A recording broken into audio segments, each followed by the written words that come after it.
All right. Hello, YouTube. This is JD, one half of the podcasting team for the General Geekery podcast. Um, I am here with an interview with one Hooded Cobra Commander 788, aka Bryan Lower of the HCC Reviews. Hi, Bryan. Thank you How for do you do? joining me. Thank you for having me. I'm happy to be here. Um, so, Cobra Convergence is coming up, and this convergence gets a little bigger every year. You get a little bit, you get some more participants every year. Um, can you explain kind of the background? How did it start, and what all went into it? Yes, I can. It started in kind of an unexpected way, and it almost started kind of in a meaningless or almost random way. Um, when I was doing toy reviews pretty early on my channel, I didn't have much of a plan. I didn't have a schedule or anything like that. I was just reviewing whatever came to mind in a given week. And I had noticed in June that I had done a lot of G.I. Joe figures and vehicles all in a row. And I hadn't looked at anything Cobra related in a long time. So I decided, okay, for the entire month of July, I'm going to do just Cobra. So that July is going to be Cobra month. So, that's how the whole thing got started. It's just because I hadn't looked at Cobra for a long time. So we're going to do Cobra for a whole month. That's pretty cool. And then, so I did that. It was pretty early in the channel, so my videos were pretty rough back then. I was still kind of learning my style and technique and everything. And there were some other G.I. Joe YouTube reviewers who had quite a bit more experience, had been around a bit longer. And I looked up to them, I admired them, and I always wanted to work with them if that would be possible. But I had never seen anyone in the G.I. Joe community on YouTube ever like collaborate on anything. Some of the podcasts, of course, they'd have guests, and there was a G.I. Joe fan community, and they did communicate and work together on projects. But as far as like the YouTube creators, they didn't ever seem to do anything together. So when what was going to be the second Cobra month came around, the following July, as it was approaching, I just kind of floated the idea with Timmer from Half the Battle and Form BX257, two really good YouTube reviewers. If they would ever work with somebody, would you ever do a collaboration with anybody? And I just put that question out there, and that was my only question. I didn't elaborate at all, but I got positive answers from both of them, and I decided, okay, it's go time. So I have two people who said that they would be willing to work with someone and willing to collaborate. So I started shooting emails back and forth to them about doing something together, some event with the three of us, where we would just do something on the same day, like one event, but each do our own part of it, and make that the finale, the grand finale of the second Cobra month. So July comes around, and I go through Cobra month as normal. It's just me doing Cobra reviews, and then I'm teasing this idea of something that's coming up. And then on the the week before the last week of July, at the end of my video for that week, I do this little thing where I enlist the help of Form BX257 and Timmer to come together and create a Cobra video, and just to make Cobra Month, more awesome than ever. We're going to come together and we're going to do this, and that's how it happened. The name Cobra Convergence was kind of a placeholder name. When we were talking, I was like, what are we going to call it? We should call it something, and something like Cobra Convergence, which I thought that name was maybe a little too long, but I was like, we can come up with something else, later. But then everybody was like, that's fine. So like, okay, I guess we're going with Cobra Convergence then. And that's funny, that's how it got started. It was just the three of us. It was a one-day event. It was the last week, I think the last Sunday of July in 2016, and that's it. And then each year after that, we've had to find ways to make it bigger and make it more fun. But that's how the whole thing started. Well, I'll say I absolutely love the title of Cobra Convergence. I think that it is so epic sounding, and it really does summarize what the project is without actually giving anything away. It just sounds so like it makes you want to learn more, and see what happens during the convergence. Well, Timmer I'm familiar with. I'll mention that I've known, the same way who most people on the internet are, your friends that, you're aware of them, you run in the same circles virtually for years. I knew Timmer, let's see, we were both on the Yojo the Pit mailing list, the listserv, about, I don't know, it feels like 600 years now. I don't think it's been quite that long. So when, it was about 4 years ago, I was on YouTube and I discovered that Timmer had, that instead of writing out reviews, he was now making videos. And there he is in a mask and got a Cobra hat on. And I'm like, ooh, Timmer's making videos. Let's see. Immediately I started laughing hysterically. Yes. And then after a couple of months, he teased Cobra Convergence 2. And I'm just like, what is this? What's this? So I watched, and it was through him that I found your channel and Form BX and some of the other participants. Because I think it was through you that I found Fun School Roni, and I'm a big fan of the Fun School line. So yes. I couldn't believe that there was a G.I. Joe collector on YouTube who was showcasing Fun School. I'm just like, man, what a time to be. Yeah, that Fun School is its own. The Fun School is its own world. It's really fascinating. It really is. And that is, I say that in the most loving way possible. Yes. Because some of their decisions are completely and totally baffling. Yes. And yet, but entertaining, still amusing. Yes, it really is. As much as sometimes the domestic G.I. Joe line had some real silliness into it, I feel like the Fun School line is like a strange evolution of it.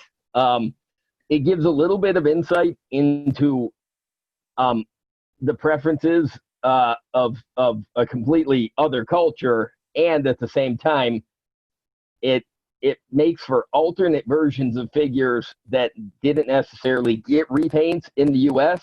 Sometimes ones that I kind of like better. Yes, I mean, Fun School is sometimes known as having like more outlandish colors and sometimes strange and bizarre color choices, but some are actually quite intriguing. So if anyone hasn't checked out the Fun School line, I would encourage you to do that. Fun School from India, and their line was going for a while after the U.S. line was canceled. So some of these figures are a bit more recent, and some of them are even a little bit easier to come by. Some of them, not all of them, but you can find them, and sometimes you find some amazing gems in Fun School. I will say a lot of them are a whole lot more expensive than they used to be. I remember back when smalljoes.com was they'd get all the latest Fun School releases, and they'd all be pretty cheap. And then the ones that didn't sell, Small Joe's and other Joe websites they'd sell them at lower costs, and it was a cheap way for people to army build. And now I can't believe that I look at a time where if I go and I look for a Fun School,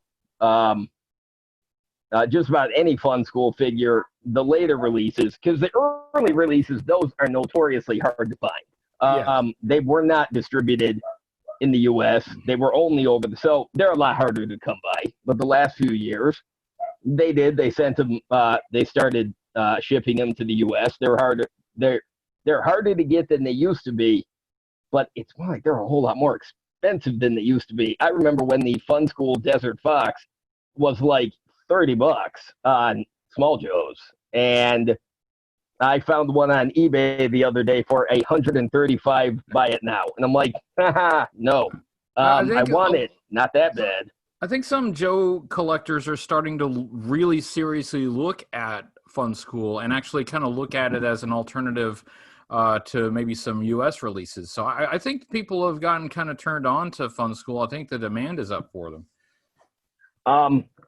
Well, I've noticed lately, it always happens with the G.I. Joe line. Anytime that G.I. Joe leaves retail and is gone for any length of time, all of a sudden the secondary market just goes bananas. It goes, and right now, I've noticed the trend is, well, it's mostly out of control.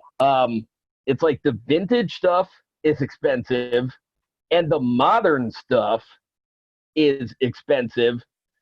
You've just got that chapter in the middle. Okay, it's mostly the new sculpt era. They're not that expensive. Right. Yet. Eventually, they're going to be. I know that's going to happen because all this stuff is cyclical. But no, I just, but when I started watching this Cobra Convergence stuff, I'm just like, dude, these videos are badass. I'm like, these are passionate Joe fans, and they're putting everything into this. And then when Cobra Convergence 3 came up, and it was bigger because, I discovered it for, the second Convergence, and the third Convergence was bigger. I'm just like, oh man, this is excellent. So I mean, it's got to be gratifying for you watching it go from something that you started as a project for yourself that expanded, and you kind of started it as just a way to connect with other people, and now it's like this is like a YouTube G.I. Joe creation event on YouTube that people are looking forward to, including me. I'm really happy about it, and I'm happy that we've expanded beyond YouTube now. We're including podcasts and toy photography, and we've had blogs, lots of G.I. Joe fan creators out there who are passionate and who have been putting their passion into their work, sometimes for a very long time.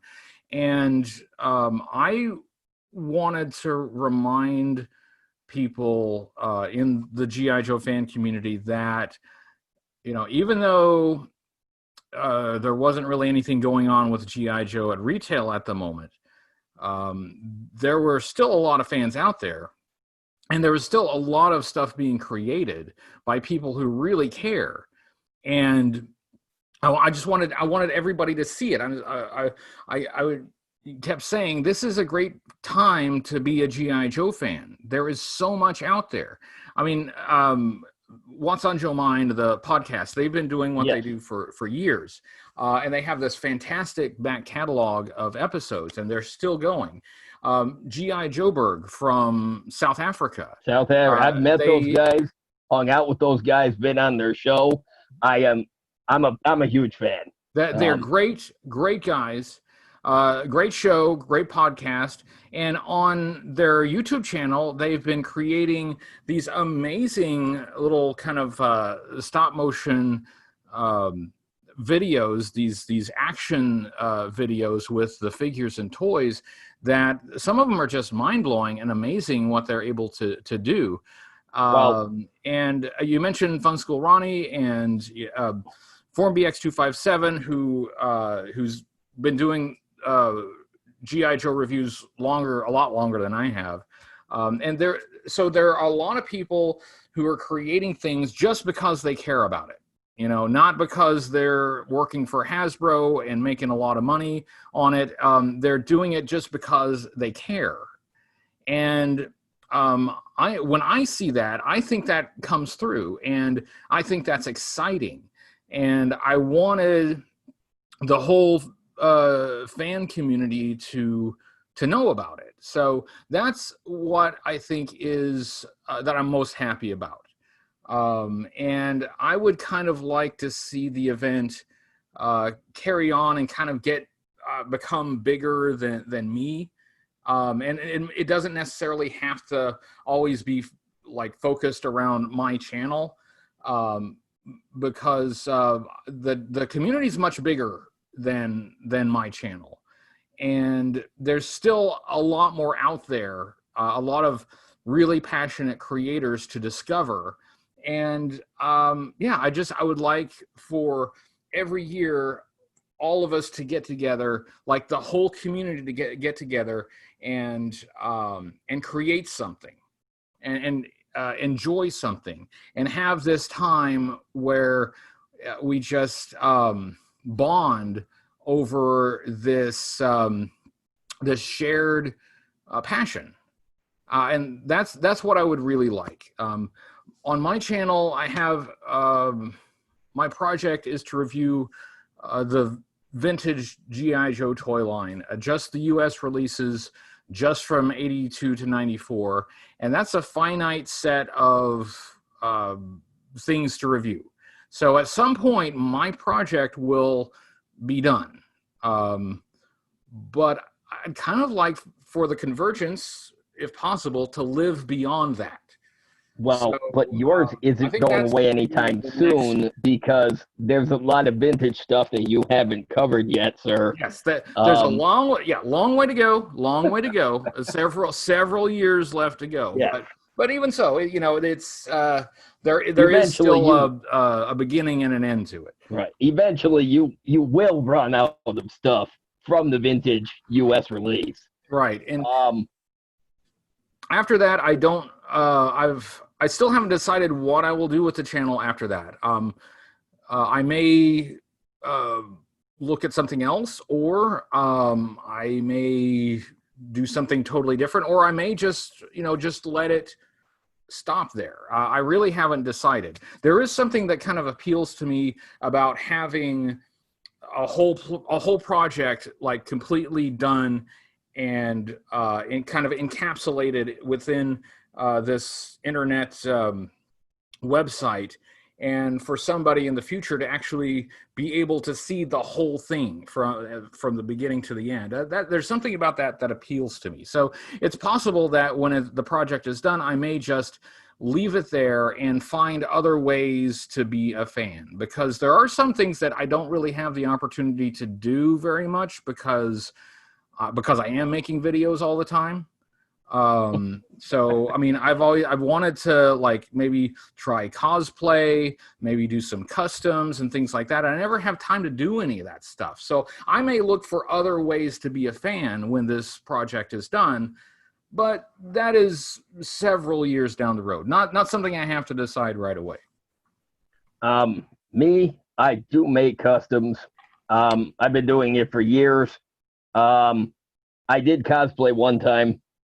I tried it one time at the final JoeCon in Chattanooga in 2018. I was only there for 2 days of the convention, and one of those days, I ran around dressed as Fun School Cross Country. School. So yeah, because I had the kepi hat that I dyed yellow. I shaved my beard down into the mustache. I had the red vest. I had the yellow gloves on. I got a lot of pictures there with some of the other cosplayers, and I was actually as much as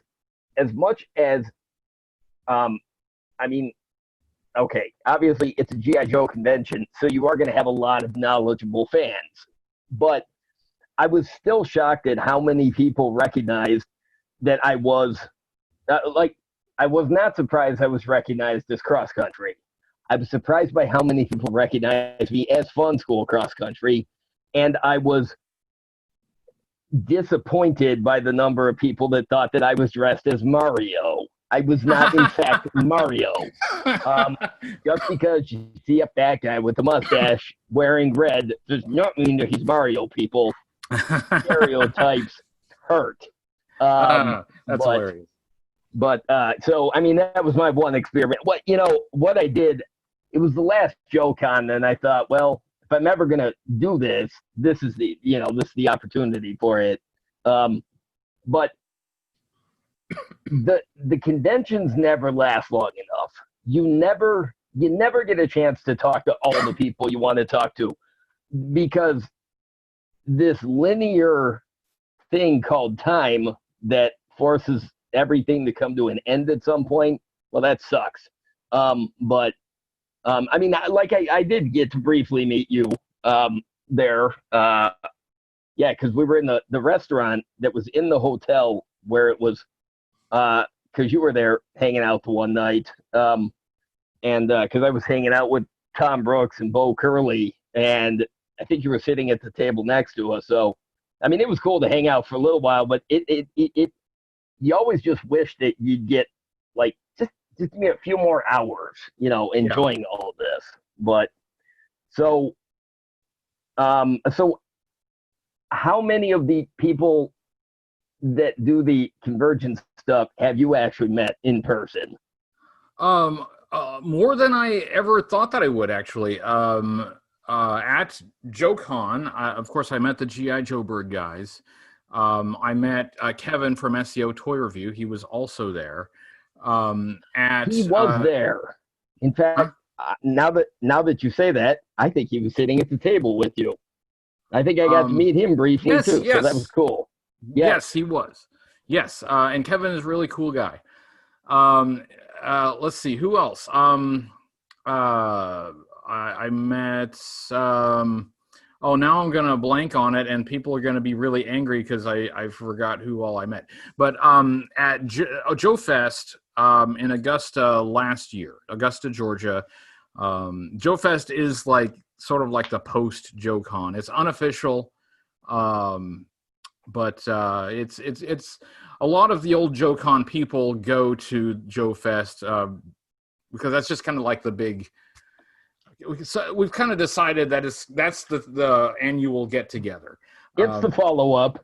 It's where Ed decided to pick up the slack being left behind from the G.I. Joe Collectors Club, which was going belly up. They were losing the license. They were closing down. Yeah. Everybody was lamenting that it was the last official JoeCon. So we had a fan, because I think it was Ed Schumacher's baby.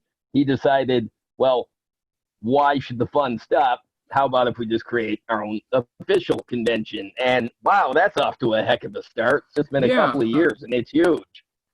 It was. It grew a lot between year one and year two. I didn't go to year one, but I went to year two.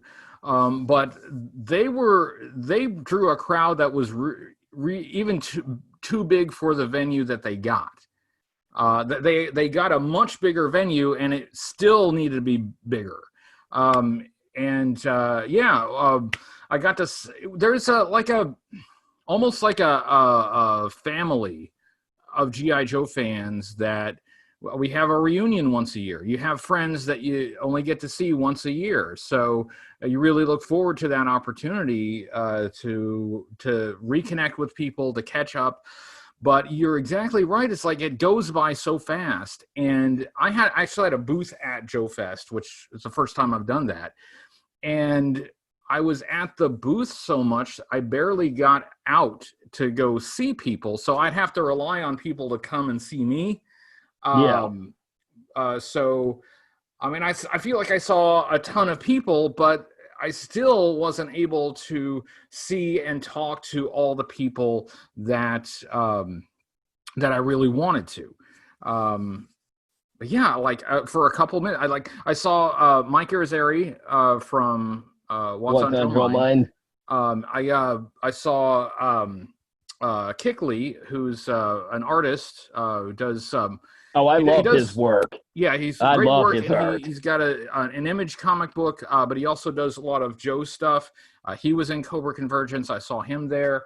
Green Yeti, who is a younger kid. He's like a teenager, but he's into GI Joe, and he's kind of like this sort of next generation of young folks that are kind of becoming interested in stuff from our era, because the stuff from their era isn't as cool. Right. That makes me want to know more. How did he get into it? I have to wonder if one of his parents got into it and introduced him to it. Possibly. And actually, I don't think I've ever heard that story. I should ask him. I would just be curious. So he's a Cobra Convergence participant. Plastic Battles, Special Mission Force. Cujo was at Joe Fest, but he's with G.I. Joeberg, and I'm going to forget people, and I feel terrible. But lots of great people is the point. I actually met a lot of the folks that are in Cobra Convergence, and I hope to meet more. I'm trying to convince Timmer to make the trip to the States and actually come out and see people. Well, if you were able to, I would be happy to help you in that mission if I thought it would help. But okay, maybe not right now, because what with the pandemic and all. Well, people are terrified of their shadows. I mean, the shadow of death that might come over if they get too close. I get it, but wow, I'm impressed that you've actually gotten to meet that many people from the Convergence. That's really cool. Well, because it was 2 years ago that I started. Well, I started the Cobra Convergence Facebook group because I wanted to find a way to put as much of the Convergence content as I could find into kind of one place. Not as a directory or something, just as a way to, this way it wasn't just limited to people tagging other people in their posts and stuff. I wanted to get as much of the Convergence content linked in one spot so if people scroll down that they could find it all. And when I searched Cobra Convergence on Facebook and I did not find a group, I was shocked. I'm just like, wait, how did somebody not already do this? So I'm like, well, I wonder if I could do this. So I did that. About 5 minutes later, it was all done, and I'm just like, wow. And then, I started putting the links on. Well, this year, last month, I think I put a video up that said, so far, my biggest contribution had been starting the Facebook, but I had never really been able to contribute in a substantial way. Like last year, I thought about it, but I admit to losing my nerve at one point and just saying, I'm going to leave it to the professionals aka the talented people. But this year, going through a couple months ago, going through the Convergence stuff again, I'm just like, no, you know what? This year I have to. And when Bryan and I decided to make General Geekery into a YouTube podcast instead of just an audio podcast, that helped a lot. It kind of, as much as I can't stand watching myself in these videos, as much as I find myself to be a horrible irritation, really, I'm definitely one of those people that say, if somebody says, would you think you could be friends with yourself if you were somebody else? I'm like, no. But this year, I just, you know what? I'm like, I'm going to contribute to Cobra Convergence. And I've decided, well, it was inadvertently since you were inadvertently the is it brain trust? Is that the word I'm looking for? I don't know. You're the guy that sort of started it. I thought, well, if I could get an interview with him, then maybe I can get around to, then I can interview some of the other Convergence participants, and I'd like to do that. I think that's a fantastic idea, and I think that fits right in with the spirit of the event, because I am trying to feature certain creators and have one per day that we can kind of put the spotlight on, but there are only so many days in the month, right? So you can, there's a limit to how many you can put the spotlight on in a month if you're doing one per day. But beyond that, I want people to be inspired to do things exactly like that, because you do have a voice and you do have an outlet here, and that's the kind of sort of coming together, the convergence that I'm hoping to create. That's the whole idea. And so one thing I've done, especially the last couple of years, is I have opened up my channel to anyone who wants to do their own thing, do some Cobra thing, make your own Cobra Convergence content. I'll make a video. I'll point everybody to it. I'll put a clip in, and I'll have you in it. So I want people to get involved. So I'm really glad that you're doing that. If you need any help connecting with any of the other Convergence to do interviews, I'll try to hook you up if you need any help with that. Absolutely will end up needing help with that. Okay. I think I might be able to help.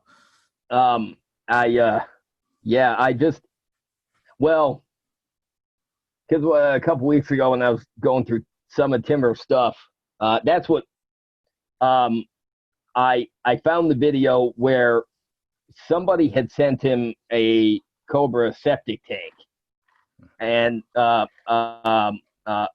then there was the Cobra rat too, the one where basically everybody forced him into reviewing the Cobra rat. Yeah, and that, by the way, that whole thing was Timmer's idea, a little behind the scenes. He wrote that, so That's we funny. didn't punish them. He punished himself. So just to put that out there.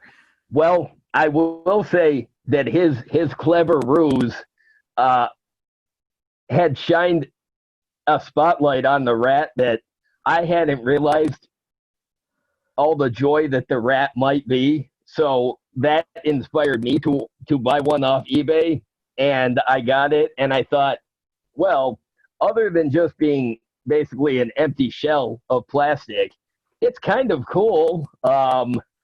It's very red. It's got that going for it. It has these Batman 60s Batman letters that say rat on it. And if you can ever find the other half of it, I think it'll be a great vehicle. It definitely feels like a vehicle where there was something more elaborate planned with it, and budget constraints, time constraints, creative constraints. I don't know. Yeah. something interrupted the process, and you ended up with a vehicle that feels overly large for what it is.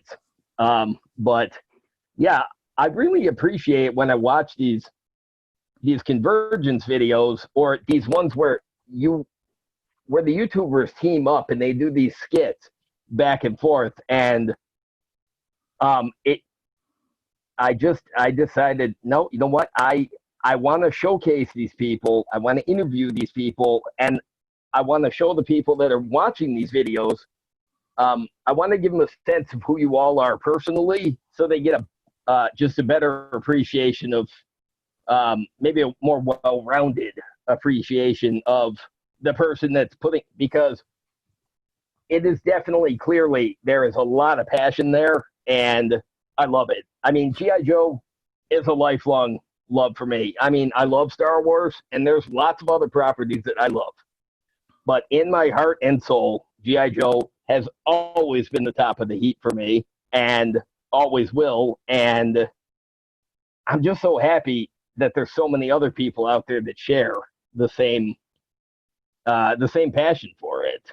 I'm right there with you. And one thing that I guess I'm a relative newcomer to collecting and, just being a fan as an adult compared to you and Timmer, who've been around for quite a few years, collecting and so on. I really started collecting just a short time before I started the channel. But it's been eye-opening how many fans are out there, but also how many fans there are around the world, which, I mean, I guess I should have expected that. I should have known that, but Right. It's amazing how, like, almost anywhere you can go around the globe, you will find G.I. Joe fans. And now they may have, their toys may have been different. They may have had different comic books, or the cartoon may have been different, or, it may have been called something else, but it was still some version of G.I. Joe. And so all these kids all around the world were having very similar play experiences and building very similar bonds with these characters and the stories, and kind of creating their own stories out of this these toys, and that kind of common bond with people everywhere in every country I can think of. That was something that was surprising to me. And it's been a very rewarding experience. I was excited to get back into G.I. Joe. It's something that I did as an adult because there was a lot of other things going on in my life, and I needed something positive, something that I remembered from when I was a kid that made me happy and kind of lifted my mood and my spirits. But it's become so much more than that. It's really, I don't think it's an exaggeration to say it's changed my life. And it's given me something to be passionate about. And when we do these little skits and these comedy bits and these collaborations, you always get the comments, the people that they don't like it. Hey, just show me the toy. I just want to see the toy. I don't want to see all this business, and it's not funny, and you guys have no talent, and you get all that. But right. You can always find people who will just point a camera at the toy and talk about it. But for me, and for a lot of those other guys, this is also a creative outlet. It's a way for us to not just talk about the toy, but also to show our passion for the toys, for the characters, for the community, and for this amazing experience that so many people all around the world have shared. I do. Yeah. You mentioned how long I've been. Okay. What happened was when I was 3, my dad got me rock and roll. He went to the PX on Fort Benning, and he bought me rock and roll. I've been buying them ever since. I never grew up. I never outgrew G.I. Joe. When I was 14, the line was ending. The last of the Star Brigade was out in the stores. But I remember the year before that, I bought a bunch of the Street Fighter stuff. And that year, and then in 94, I ended up with a few of the figures that year, the ones that I could find. And then for a couple of years afterwards, I was finding them at like, those little retailers that have a lot of older toys and stuff. And, but yeah, I remember being like 15, 16, buying that stuff. When I was a senior in high school, that is when Toys R Us, they released their first line of exclusive repaints, like the Stars and Stripes Forever. Yeah. I remember at the store that I worked in, the Sears that I worked in, was around the corner from a Toys R Us. So on my lunch break, Toys R Us is where I went to every day, because I never stopped being a Toys R Us kid. But the day that those Toys R Us Joes were in the stores, I walked in and I said, "Well, I've seen online there's new G.I. Joes coming. You have them?" And one of the employees was like, "I knew you were going to come in here looking for these things today." He's like, "Yeah, here, all we have is a box set." And I opened the flap and I'm just like, Stars and Stripes Forever. And I'm looking and I'm like, well, apparently the quality control is not up to par, but I don't care. It's G.I. Joe and I'm buying it. And on the way out of the toy aisle, I walked by and I saw the 3-pack with the Blue Baroness, Cobra Commander, and Destro. Not the Pimp Daddy version, sadly, but that nice burgundy colored one.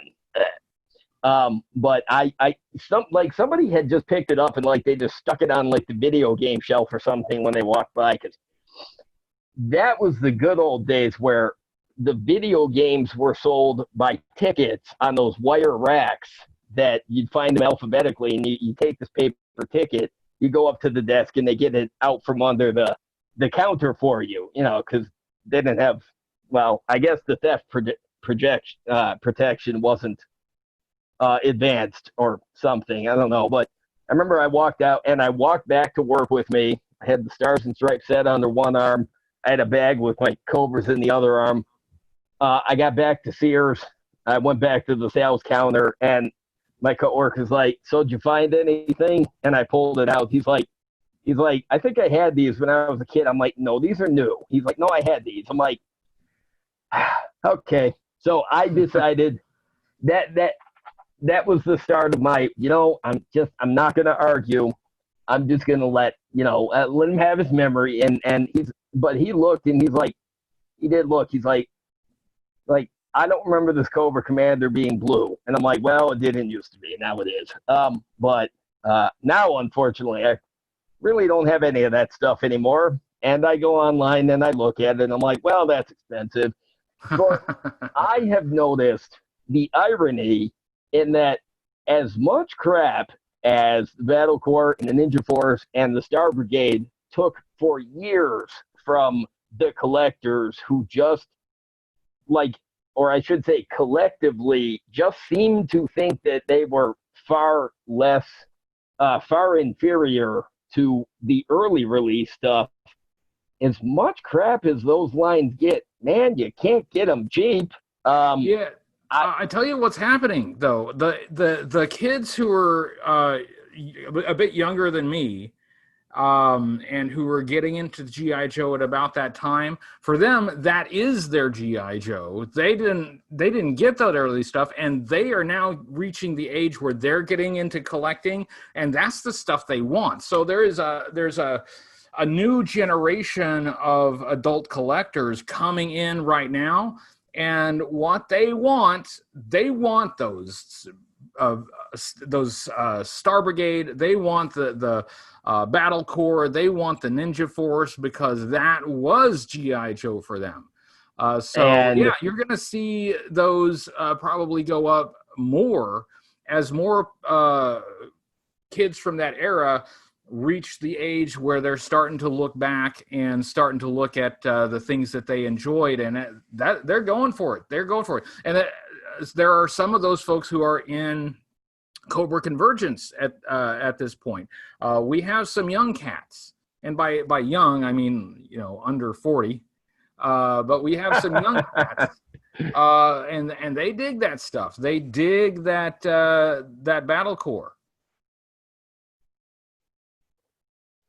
Well, and then I thought what you just said actually made me realize, because earlier you alluded to the Convergence participant that's a lot younger than us, and I thought, well, I wonder if one of his parents was into it. But then I thought, no. There's that whole period of G.I. Joe history, things like, Joe versus Cobra and Spy Troops. I thought, wait, maybe he grew up on that. I don't know.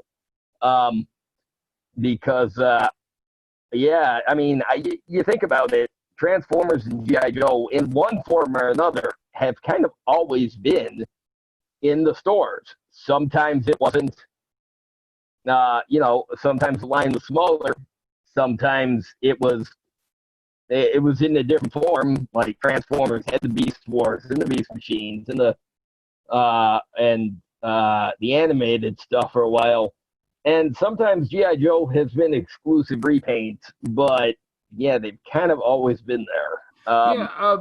For a long time, and I think that's one of the reasons why people were disappointed in what was it, like 2006-ish, when at JoeCon, Hasbro basically said, hey, we're not having anything for a while until maybe there's a movie or something coming out. But they didn't have any G.I. Joe plan for retail for really kind of the first time in a long time. So having that kind of dry spell of the last few years, which thankfully is kind of breaking up now, and we're starting to see some new stuff coming in. Yes. I think that may have spurred some of the fan creators to do something themselves. That is true. Because some of these guys that you see in Cobra Convergence, they started in that period where Hasbro is like, G.I. Joe, what G.I. Joe? We're all about Transformers and Star Wars right now. That's what it seemed like last year, that's for sure. Because last year was the first year there was nothing coming from the club. There was nothing coming from Hasbro. There was no presence of G.I. Joe of any kind. And they kept saying, when the next movie? When the next movie? And I just kept thinking, I'm like, the cynic in me is like, there's not going to be another movie. Now we know there is. But at the time, I'm just like, I think Hasbro really, I think they really are just going to let G.I. Joe go. But Hasbro has done that numerous times too. In the 55-year history of the line, you had G.I. Joe, which became the Adventure Team, which became Super Joe, and then it became absolutely nothing until 1982, when Kirk Bazigian had the idea to bring G.I. Joe back. And well, at least for those of us who are Joe fans, well, changed the world forever for us. And and then it went away. And then Toys R Us carried the torch for a little bit. And then Sigma 6 came along. And then it went away. And then the anniversary stuff came along. And then, so I guess G.I. Joe comes and goes. But it just feels like it's time again. And I'm glad that people can say what they like or feel what they like about the classified line. I am glad to see G.I. Joe at retail again. Yeah. And like every form of G.I. Joe, I'll buy it, I'll support it, I'll love it, and I'll lament when it's gone. I'm kind of hoping I'm wrong. I'd like to see this line go on forever. I am not that optimistic. But I'm glad that no matter what, though, when G.I. Joe comes and goes and stays away, there's always fans that carry the our love for it is never diminished, and I'm happy about that. Me too, and I couldn't say it better. That's really at the heart of what we're doing. And that's why I said at Joe Fest last year that this is a great time to be a G.I. Joe fan. Hasbro was not doing anything with it, but look at all this stuff out there by people who care, and some amazingly talented people who care. So yeah, and I'm thrilled to have G.I. Joe at retail as well. I understand a lot of the people who are not interested in the 6-inch line, and that's certainly their prerogative. But I'm happy that that there's something out there. I'm looking forward to the Snake Eyes movie. Again, a lot of people are very cynical about it, and again, that's their prerogative. But whether the movie is good or bad, whether it's popular or not, for at least a little while, G.I. Joe is going to be back in the mainstream popular conscience. You're going to see advertisements for it on TV. You're going to, well, hopefully if movie theaters are open, knock on wood, you'll see it in a movie theater. It's going to be there. It's going to be in front of people's eyes and faces, and new people who've never seen it before are going to be learning about it. And some of, I don't know, maybe not everybody, but there will be a few of those people who will become fans. And we'll start to look at, okay, where did all this stuff come from, and start to see the stuff, that everything that came before. So I'm, whatever the movie is, I'm going to be thrilled about that. I'm excited about that. Yep. And I'm just going to enjoy the hell out of that. I hope the movie is good, or at the very least, I hope the movie is popular, so that, you know, they'll make some money off of it and keep it going. But I'm cautiously optimistic. But like I said, even if it isn't, I'm just going to be happy to have G.I. Joe out there and have people talking about it again. Well, when it came to Rise of Cobra, I saw it, I watched it, I liked it enough. I still like it enough.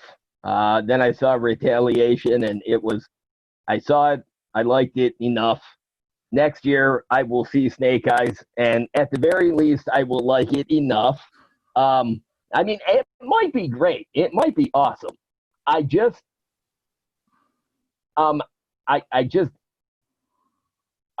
it's just so, it just feels so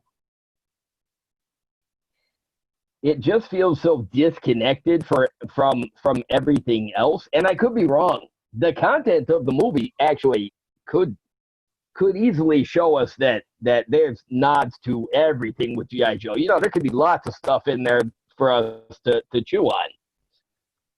Or it could be the Rise of Cobra again. Look, I like the Rise of Cobra for all the G.I. Joe content that's actually in there. And then on a different level, I appreciate it for a lot of the non-G.I. Joe content that's in there. But there is always positives to find. And it will be no different for the Snake Eyes movie. And honestly, I am hoping it's successful. I would like to see, you know, it further expanded on. But I don't know. I'm just glad that well, at least next year, if the movie theaters are open and if people are going to see it, hey, there could be Snake Eyes movie content as part of the Cobra Convergence next year. Yeah. There's so many possibilities if that movie at least does well enough. And there are already people, I'm sure you've seen it in the groups and everything, who've already decided that they hate it. And it's gonna bomb, and it's the worst thing ever. They haven't even finished making it yet. No, yeah, of course. I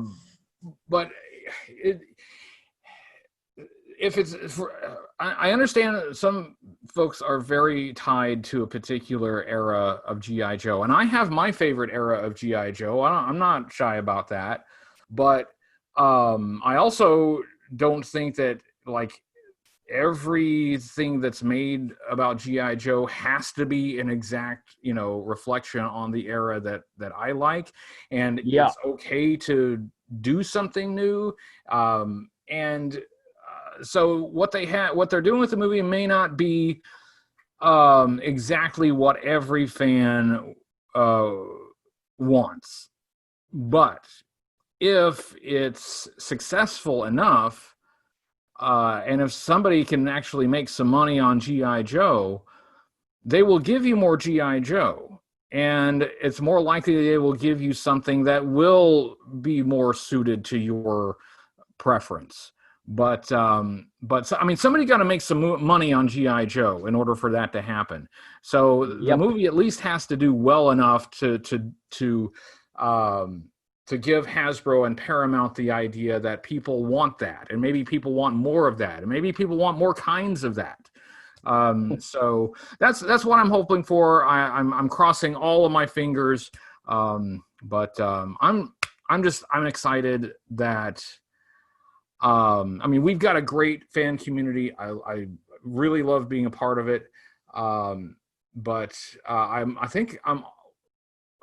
mean, I came into the fan community kind of after Rise of Cobra and after Retaliation, and kind of that had all kind of died down. So I saw the movies, but and like you, I liked them well enough, but it didn't quite spur me back into collecting, so I didn't quite get back into it then.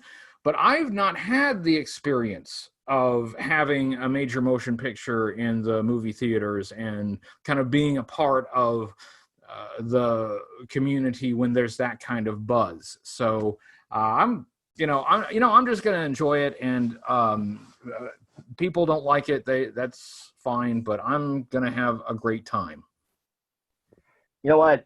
In every hobby of every property, in every fandom of every property ever, there's people that kind of hate everything.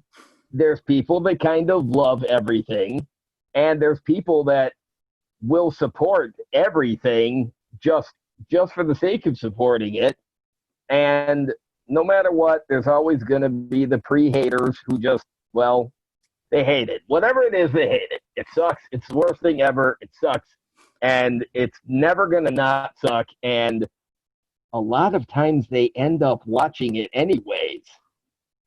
But sometimes it's just an excuse to continue, complaining. And sometimes people are converted. But I'm not one to judge what other people like. There are times where I will question, wow, I don't understand why anybody would like, such and such, whatever it is. But at the same time, I'm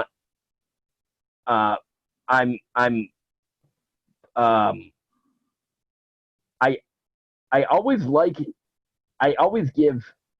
encourage people, whatever it is, please just give it a chance. Just, it could surprise you. It could be awesome. I never heard of the Guardians of the Galaxy until Marvel announced that in 2 years that movie would be out. And I've been a fan ever since. Not so much of the second one, but that was Kurt Russell's fault. But anyways, off topic. I don't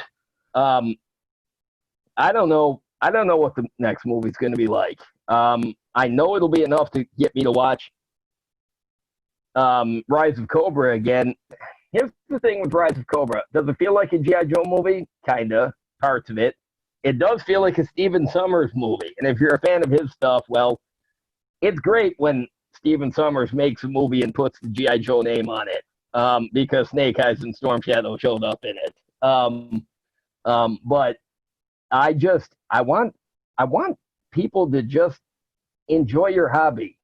I wish people would spend less time criticizing other people for the things they enjoy in the hobby, and I wish they'd just spend more time just actually enjoying things themselves. Not everybody, and this is a non-specific thing. I just know that, like I said, in every fandom, there's people that just don't like anything. Yeah. But I guess that goes with the territory. I mean, there's sports fans that they don't like any of the games they watch, but they keep watching, I guess. So Yeah. I guess that's how some people that's how some people enjoy things, I suppose. They enjoy it by tearing it down or something. I think But you're right. I think sometimes people just, the best way they know is to just rip into it and nitpick it and find some kind of satisfaction in it, I guess.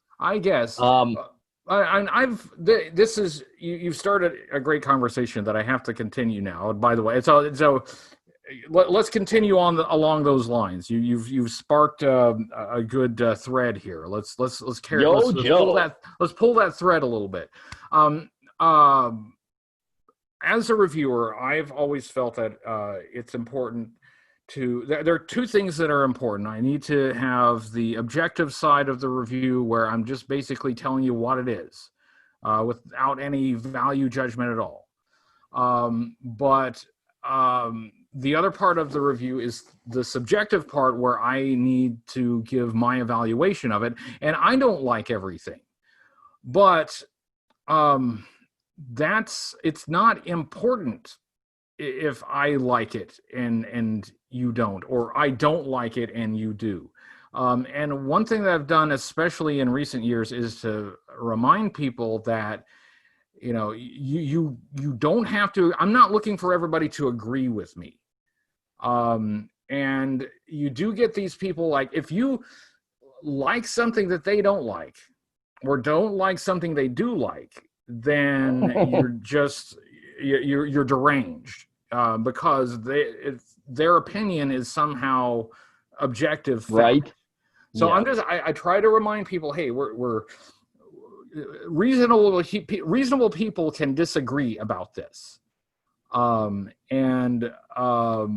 mean, I don't censor myself when I decide I don't like something. It's like, I've sent action figures to hell before, sent them down to Beelzebub. But the one thing that I've learned and I know is that no matter how bad I think an action figure or a vehicle is, it's still somebody's favorite toy.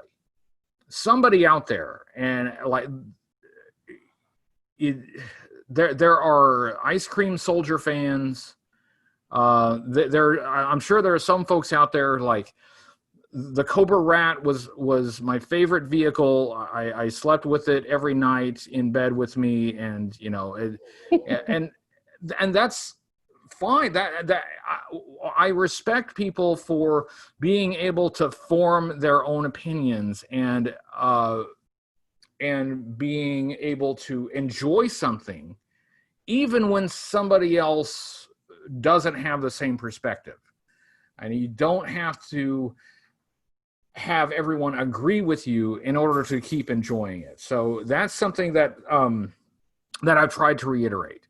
And I hope that has made some kind of difference, because I've tried to encourage on my channel a kind of respectful disagreement when we disagree about something. If we're going to argue about something, then I don't mind arguing about plastic. If you don't like a toy, or if you do like a toy, you're not going to hurt the toy's feelings. It's plastic. But you shouldn't be attacking other people because of what they like or dislike. That's where I draw the line, and that's where I try to enforce it the best that I can, is that, okay, we don't attack people here for their preferences in which plastic army man they like. So that's kind of my rule of thumb. We can talk about toys, and we can talk about, we can, say how, hey, this head sculpt looks stupid, and these colors are the ugliest things I've ever seen, or, Ice Cream Soldier is the greatest toy that's ever been made in the history of Western civilization, and whatever, but we can't, or at least in my particular corner of the internet, you can't roll in here and start throwing elbows at people who have a different opinion. So that's what I have to say about that. Well, it is particularly hard to throw elbows for figures that do not have swivel arm battle grip. It's kind of like that. Something. Yeah, like the rock and sack of robots. Yeah. Well, it's true. Every figure or every vehicle has the potential to be somebody's favorite. I'm not saying that every vehicle is somebody's favorite. I mean, maybe the Road Toad is somebody's favorite. I can't imagine. I'm gonna find that guy. I'm gonna find that guy who the Road Toad was his favorite toy. Yep, I have to think that person is out there somewhere. And if that person happens to be watching this video, please feel free to comment. Please, because, yes. And explain why. I want to know. Exactly. I'm not cynical or not to criticize. I actually want to know what you find great about the Road Toad. Yep, very, very often. I don't mind people disagreeing with me about things. I am a lifelong fan of Crystal Ball. At the same time, I got that figure as a gift when I was a kid, and from the card art to the toy itself and the lenticular shield, there was nothing about that character that I did not love. But at the same time, for the exact same period of time, I have been completely and totally baffled by Raptor. All of all the weirdness in the Joe line, 99% of the time, I can find something about it to, if not enjoy, at least to accept, or at least I can rationalize it. But I don't know why. But Raptor is a weird outlier because it's not a problem with the bird costume. It's not a problem with the accountant thing that's mentioned on the file card. It's not a problem with anything in particular. I just cannot. I just cannot line up with Raptor at all. Crocmaster, yeah. Big Boa to a point. Big Boa would have been much more interesting if the Rocky Balboa figure had actually come out. Yes. He suffers from being an incomplete character, I think. Right. Yeah. You really could have had some actual fights if you had Rocky to go in the ring with him. That would have been something. I mean, at least later on, you got Balrog in the Street Fighter line, because there was the G.I. Joe version that was the repaint of Big Boa, and then there was the movie version a year later, which is much harder to find. But okay, eventually Big Boa got some guys to fight, but I don't know why I can love Crystal Ball, but completely, totally baffled by Raptor. I've tried, and I'm just like, a couple of months ago, somebody, I think it was a buddy of mine on Facebook, named Juan. I want to say, I think he posted a photo of his Raptor figure with a sniper rifle in its arms. That was the first time that I thought, wait a minute, hang on. Now, there's a context that I had not considered with Raptor before. I'm like, well, he wears the bird suit. Maybe it is some kind of camouflage when he's up in the mountains of Idaho or something. I mean, Idaho was the first place I ever saw a bald eagle in real life. And so maybe as a sniper, maybe Raptor could be. That was the first time I'd actually found something about Raptor to actually kind of hook me. I'm still not entirely certain what to make of it. I have not gotten further than that, but I am always open to somebody. I'm always open to somebody kind of expanding my horizons. Whatever. I mean, when I was a kid, I didn't care about Copperhead at all. I became a fan when I was an adult, and I'm not actually sure why. But I don't think. I think there's very little that is all bad in the line. There are just some figures that, okay, I take that back. The little motorized, like the like there was the little motorized line from 1987 had the little wind-up vehicles ones, with the action packs. Yeah. Okay. There is a subset that I had some of them. I can't. I tried. I even got a couple of them a couple of years ago, and I'm just like, I so badly want to be open-minded, but I'm holding this thing, and it makes that noise, and it moves, but it's so dumb, especially the one that looked like a little tiny motorcycle. Yeah. Yes. The like. Yeah. It's like smaller than the figure. It's or about the same size as the figure, and it looks like he's like riding a like a little clown motorcycle. Yeah. Yeah. Like that. Like the Yeah, it's a little bit like an amusement park ride without the stand and the coin slot underneath. Do you suppose those wind-up things are supposed to exist in universe? So, like, when they're out on the battlefield, somebody has to go over and, like, crank that thing up in order for it to ride around?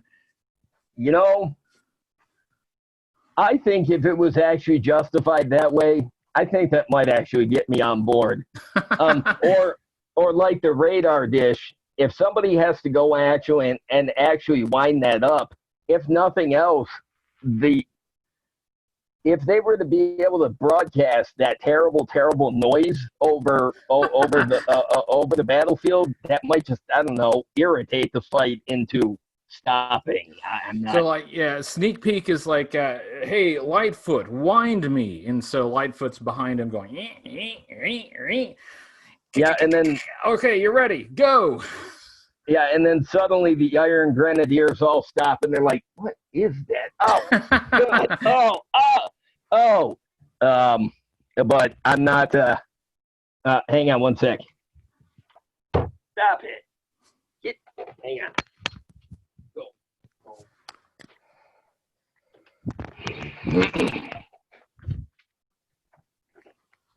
Sorry, the cat was being disgusting. I will not elaborate further, but no need. But yeah, basically, I'm always willing to give everything in GI Joe at least a chance. But and I don't expect I don't mind the haters. I mean, I get it. Sometimes there's people that, you got to take the good with the bad with everything in the hobby and with the people in the hobby, and yeah, it's fine. I guess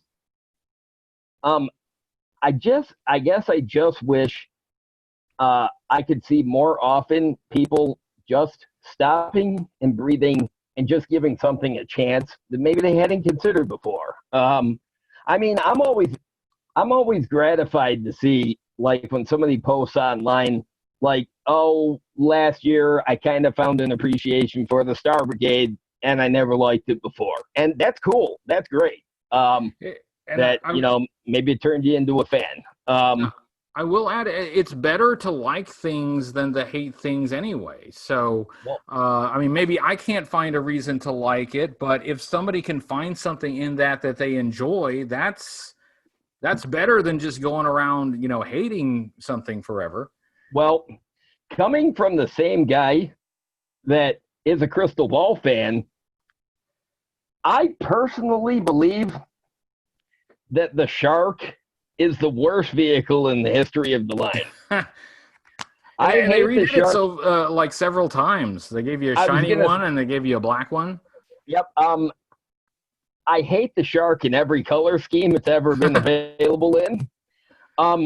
If you can't make a toy cool by vac metalize chroming it, you have lost, in my opinion. Yes, the Shark has been repainted so many times, and personally, I just hate it. I'm just like, nope, it's a stupid-ass vehicle that cannot be disguised by the paint. And yet, I'd happily break bread with somebody who says, hello, the Shark is my favorite vehicle ever, and you're ridiculous for not liking it. Hey, that's cool. Well, by all means, please explain what it is that you think makes the Shark cool. maybe I'll give it another chance. Probably not. I've tried many times over the years. So it sucks. By the way, if we don't get yeah. a 6-inch classified Deep Six, I'm probably just give up GI Joe. So classified, get on Deep Six. We need that in about 6 months, or I'm out.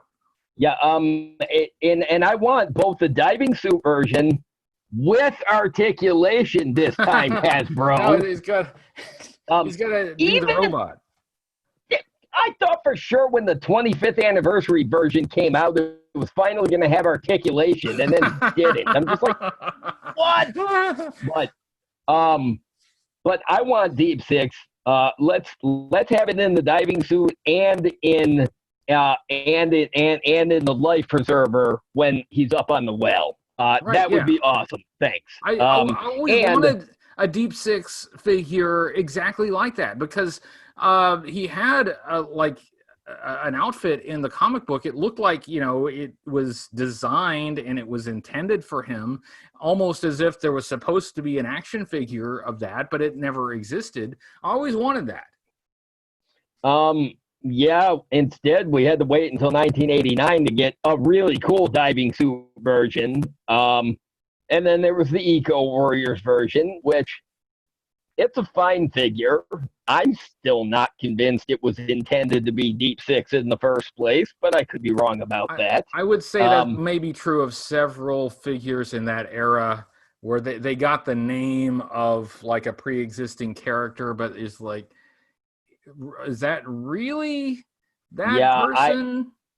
I still feel like Leatherneck, the Battlecore Leatherneck, was supposed to be Recondo. I think that would make a lot more sense. Yeah. Yeah, and I still feel like,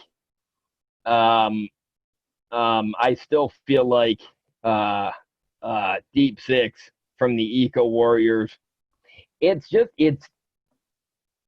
such a typical diving suit figure that it doesn't feel like it was meant to be Deep Six.